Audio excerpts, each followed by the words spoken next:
ఈ రోజుల్లో మనం చాలా మోస్ట్ కామన్‌గా చూసేది మైగ్రేన్. ఇది అందరిలోని కామన్ డిసీజ్ అయిపోయింది. సో, దీని గురించి మనకి ఎలాబొరేటెడ్‌గా అంటే ఇన్ డీటెయిల్‌గా తెలుసుకోవడానికి మనతో పాటు డాక్టర్ రాజా కుమార్ గారు, ఎండీ, డీఎం న్యూరో ఫిజిషియన్ మనతో ఉన్నారు. He is having more than 10 years experience in the field. Good evening sir.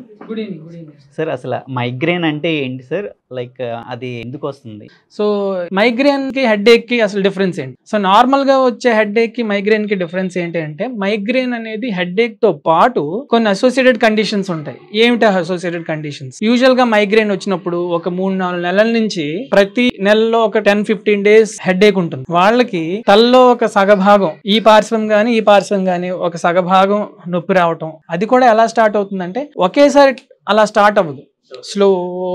స్లోగా స్టార్ట్ అవుతూ స్లోగా పెరిగి గంటల తరబడి కొన్ని గంటల్లో అది ఒక పీక్ స్టేజ్ కి వెళ్తుంది. ఆ పీక్ స్టేజ్ కి వెళ్ళి అది ఇంకా వాళ్ళు అసలు భరించలేని స్థాయికి వెళ్ళినప్పుడు వాళ్ళు ఏం చేస్తారు, రోజువారీ పనులు చేసుకొని డైలీ పనులు చేసుకునే వాళ్ళు ఖచ్చితంగా నార్మల్ గా రెస్ట్ తీసుకోవాలనిపిస్తుంది. ఎట్లా డార్క్ రూమ్ లోకి వెళ్ళి ఇంకా లైట్లన్నీ ఆపేసి పడుకోవాలనిపిస్తుంది అనమాట. ఓకే. వాళ్ళకున్న హెడ్ఏక్ యూజువల్లీ స్లోగా స్టార్ట్ అయ్యి అలా పెరుగుతుంది. అయితే మరి ఎవరు రిస్క్ లో ఉంటారు, అందరికీ ఎందుకు రాదు? ఈ మైగ్రేన్ పెథోఫిజియాలజీ కారణభూతమైనటువంటి అది చాలా చాలా కాంప్లెక్స్. సో కొంతమందికి వర్క్ రిలేటెడ్ అంటే ఇప్పుడు ఇన్స్టిట్యూషన్స్ లోని మనకి ఉన్న ఎడ్యుకేషనల్ ప్రెషర్స్ వల్ల గానీ వాటి వల్ల కూడా వాళ్ళకి నిరంతరమైనటువంటి ఒక కంటిన్యూస్ ప్రెషర్ అనేది ఉంటూనే ఉంటుంది, ఒక స్ట్రెస్ అనేది ఉంటూనే ఉంటుంది నెలలు సంవత్సరాల తరబడి. సో అయితే ప్రతి మైగ్రేన్ కి కొన్ని ఆరా అనేది ఉంటుంది. అంటే మైగ్రేన్ కి డిఫరెంట్ హెడ్ఏక్స్ కి డిఫరెన్స్ ఏంటంటే, వీళ్ళకి ఆరా అంటే మనకి ముందే తెలుస్తుంది ఏం రావచ్చు అని. కొంతమందికి ఏమవుతుంది, మైగ్రేన్ వచ్చే ముందు కళ్ళ ముందు చుక్కలు కనబడతాయి,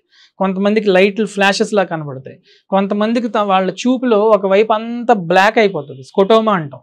కొంతమందికి చేతులు కాళ్ళు తిమ్మిర్లు వస్తాయి, కొంతమందికి నోటి చుట్టూరా నాలుగు తిమ్మిరెక్కిపోతూ ఉంటుంది. నేను ఇప్పుడు చెప్పిన సిమ్టమ్స్ అన్ని వస్తే కనుక దాదాపు అది మైగ్రేన్ లోకే వస్తుంది. ఓకే. దీన్ని ఎలా డయాగ్నోసిస్ చేయొచ్చు సార్? అంటే లైక్ ఏ టెస్టులు చేసి డయాగ్నోసిస్ చేయొచ్చు? దీనికి ట్రీట్మెంట్ ఏముంటుంది? లైక్ ఎలాగా నివారణ అనేది ఎలా?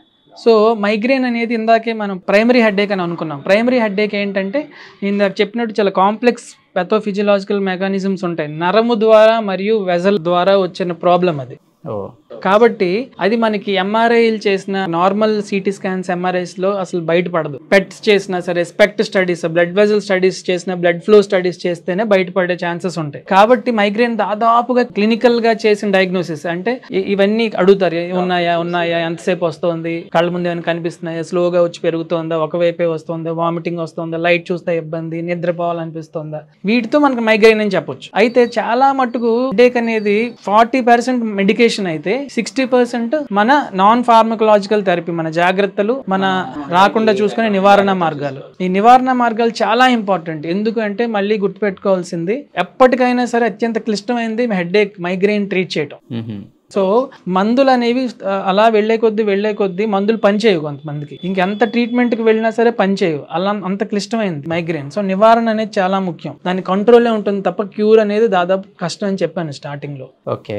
కాబట్టి నివారణ ఏం చేయాలంటే, హెడ్ఏక్ డైరీ అని చెప్పి మనం పాటించాలి. అందరికీ ఒకే రకమైన ట్రిగ్గర్ ఫ్యాక్టర్స్ ఉండవు. అంటే కొంతమందికి పొల్యూషన్ లోకి వెళ్తే వస్తుంది, కొంతమందికి వాతావరణ మార్పుల్లో వస్తుంది, కొంతమందికి మెన్సెస్ డేట్ దగ్గర వచ్చేసి వస్తుంది, కొంతమందికి కాస్త ఎండలోకి వెళ్ళి వచ్చాక, కొంతమందికి నిద్ర సరిగ్గా లేకపోయినా, ఈ రకమైనటువంటి కొంతమందికి ఐస్ క్రీమ్ తింటే వస్తుంది, కొంతమందికి ఏసీ పడదు, కొంతమందికి పంజెంట్ ఘాటు అయిన స్మెల్ ఉన్నా సరే వచ్చేస్తుంది. అందుకే హెడ్ఏక్ డైరీలో ఏ ఫుడ్ తింటే వస్తుంది, నాకు ఏ టైంలో వస్తుంది, అలా ఒక డైరీ ఏర్పాటు చేసుకొని నెక్స్ట్ డాక్టర్ దగ్గరికి వెళ్ళేటప్పుడు సంప్రదించి ఈ నాన్ ఫార్మకలాజికల్ తో పాటుగా మందులతో ఇచ్చి రెండింటిని ఒక హోలిస్టిక్ గా చూసుకొని ట్రీట్మెంట్ ఇవ్వాలి ఎప్పుడైనా సరే మైగ్రేన్ కి. అప్పుడే అది కంట్రోల్లో ఉంటుంది.